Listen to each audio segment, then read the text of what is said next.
morning from Luxor, Egypt. Today is our first full day exploring. We're on the west bank and we have to cross to the east bank. So let's show you the best things to do here in Luxor.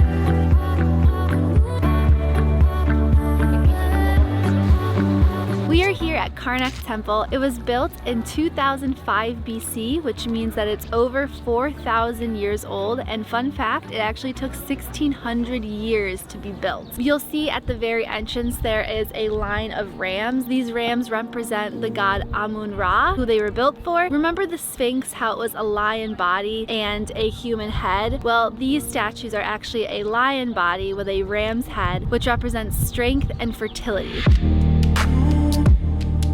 These are the three chapels of the god Amun-Ra, his wife and his son, and they actually stored boats in here and they would have a ceremony. This important ceremony was called the Opet Festival, and it happened every year when the Nile flooded. During this festival, priests would carry statues of the sun god and his wife and son from Karnak Temple all the way to Luxor Temple, which is about 2 miles away. They would carry these boats with the religious statues along an avenue which had over 1,300 sphinxes. And finally, after 70 years of restoration, the Avenue of Sphinxes has just relinked Karnak and Luxor temples in 2021. This is he's gonna decipher these hieroglyphics right here. Each name in ancient time has 5 names. This is the lotus flower. Half Egyptian loaf bread, it's called T in alphabet. This is mean Upper Egypt. B, if we added the letter T in alphabet, Biti, this is mean Lower Egypt. So the king of Upper and Lower Egypt. Something that we thought was really fascinating were these columns. As you can see, the very last one here is unfinished, but it shows you how the rest of the columns were built. Basically, they're just blocks stacked up upon each other,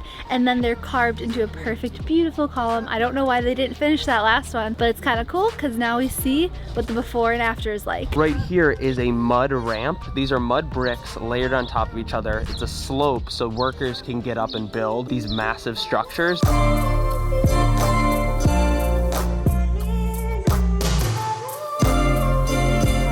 We just arrived in hypostyle. This is the largest religious building in the entire world, and it's over 54,000 square feet with exactly 134 columns, and it's absolutely massive. I mentioned earlier how the Nile used to flood here. In 1971, they finished building a dam where the Nile no longer floods, obviously. If you can see these columns that are made of sandstone rock, they were actually all colorful, but because of the Nile flooding, it would wash away over time.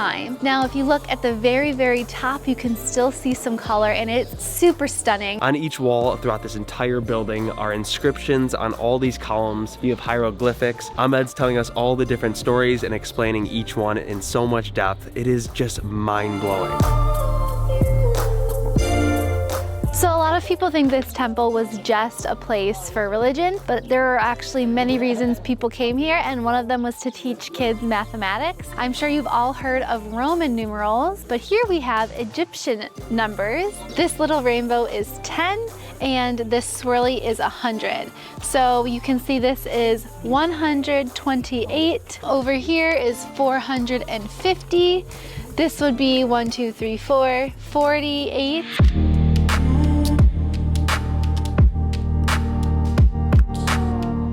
I think it's really cool. We went to the Egyptian Museum in Cairo and learned some basic knowledge, and then came here and actually saw it with our own eyes. But I'm gonna tell you guys a little story about Hatshepsut. She was queen that was a king. Basically, she stole the throne from her stepson when the dad died. Didn't think people would respect her unless she acted as a king. She's the only queen whose tomb lays in the Valley of the Kings, not the Valley of Queens. I respect her, but then when she died, her stepson really did not like her. Like, he just tried to ruin everything of hers. She's the only one left with 2 obelisks standing. These are the towers behind me. When people saw this structure, they knew it was a religious building because it points all the way to the top, to the sun god. It all kind of comes together. They're one piece of granite, which I said is hard to believe, but yes, it's true. One whole piece.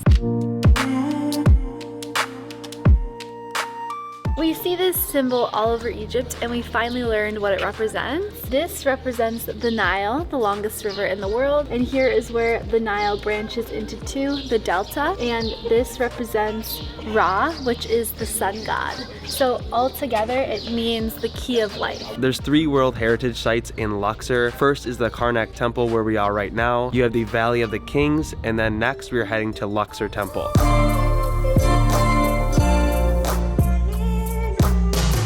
We drove 2 minutes down the street to Luxor Temple. This is way less crowded. It's still really, really beautiful. Something cool at the entrance here is that there's 2 obelisks. One is still here and the other one is missing. The one that is missing was given to France in 1836, and to transport it, they had to cut it up, sail down the Nile through the Mediterranean to get to France, and right now it is standing in Paris. Something cool after this Jordan and Egypt trip, we're heading to France and Italy, so we'll be able to see that obelisk in Paris.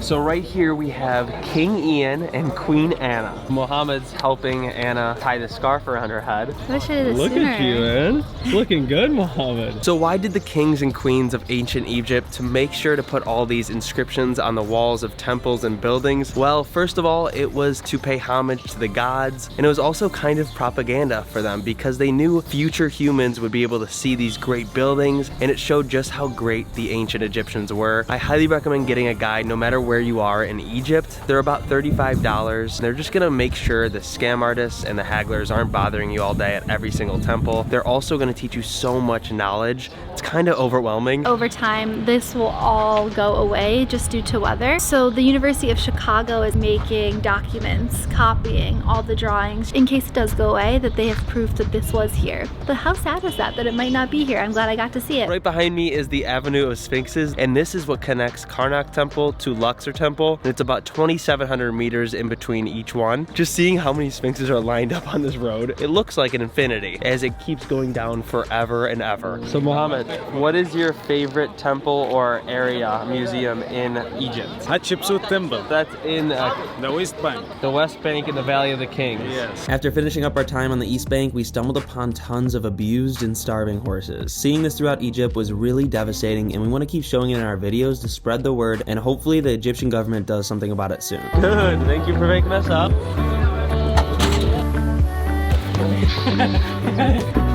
Come on, Ali.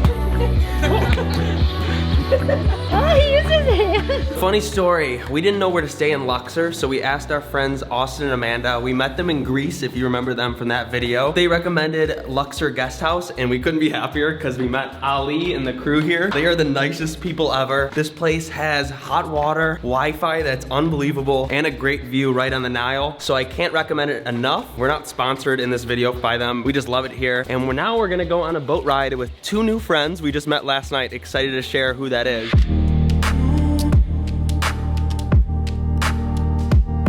The other day, a really cute travel couple reached out asking if they wanted to hang out because they were in Egypt too. We met Claire and Chad. They also do YouTube. We're Chad and Claire, and we've been traveling the world for about 6 months now, and before that we were living in a van for a whole year, actually the same one as Ian and Anna. Who would have thought? Which is wild. That tiny thing. Yeah, and so recently we bought ourselves a home so that we have a home base when we're not traveling. We don't meet that many creators a lot of the time, and it's awesome to meet people on the road that do YouTube. We love our YouTubers. Yeah. Claire, what was your favorite part of Luxor so far? It's probably the hot air balloon ride because I've never done it before, and because drones aren't allowed here in Egypt, we were able to get some overview shots and just see the land from above, which was just really amazing. That's a great answer. Chad, are you gonna follow this Oh up? gosh, I think my favorite part has been our rooftop view of this entire river and watching the sunset each night. It's been incredible. The West Bank is where it's at. I really like the people at our Luxor house. They've made our time very fun. We still have another day here doing a lot of stuff tomorrow, so I can't pick yet. I like the Karnak Temple, those giant pillars. We headed back there this morning just to get some extra shots. Probably shouldn't have spent that money. It was an extra $20. Ali, what's your favorite part about Luxor? The Temple Karnak. Karnak, so Yeah. the same answer as me. Yeah. All right. Ian says I look like a crackhead this morning. We're just gonna ignore that. Right now we're having breakfast at our hotel. It's complimentary, which is amazing. Got some cheese, beans, pita bread, coffee. Sadly, we were supposed to be doing a hot air balloon ride this morning, but it got canceled because it was too windy. I don't think we're gonna end up doing it just because Ian and I have been in 2 hot air balloons in our life. We've gone to Lao and done it, in Cappadocia, which is like the best place in the world to do it. Our friends Chad and Claire did the hot air balloon and they loved it. It was their first time.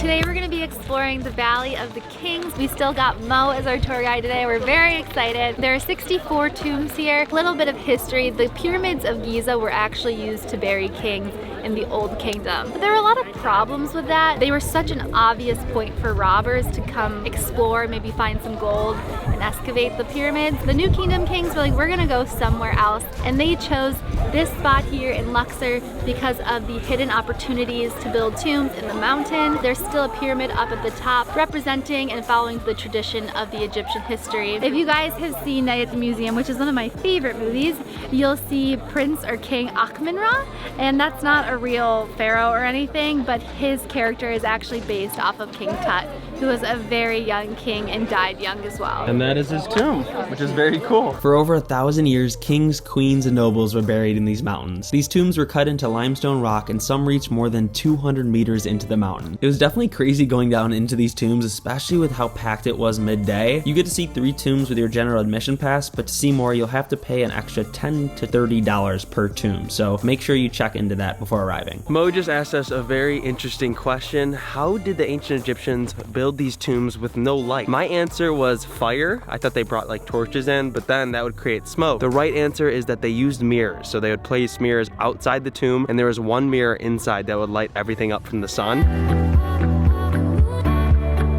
After 2 amazing tours with Mohammed, I can't recommend him enough. I'll put his WhatsApp number down in the description below so you could contact him directly. But let me tell you, he has 10 years of being a tour guide here. He knows more than anyone else, and he'll just take good care of you. He's so nice. Right here is Ahmed. He is the owner of Luxor Guest House, and he was gracious enough to show us how they make sun bread here in Egypt. It's a famous type of bread. Right now it's out in the sun, and this is how it makes the yeast rise. 2 hours will be here. It's flour from our wheat, salt, water. So this bread, it goes really backward. It could be like maybe 3,000 years. This is recycled material from farming.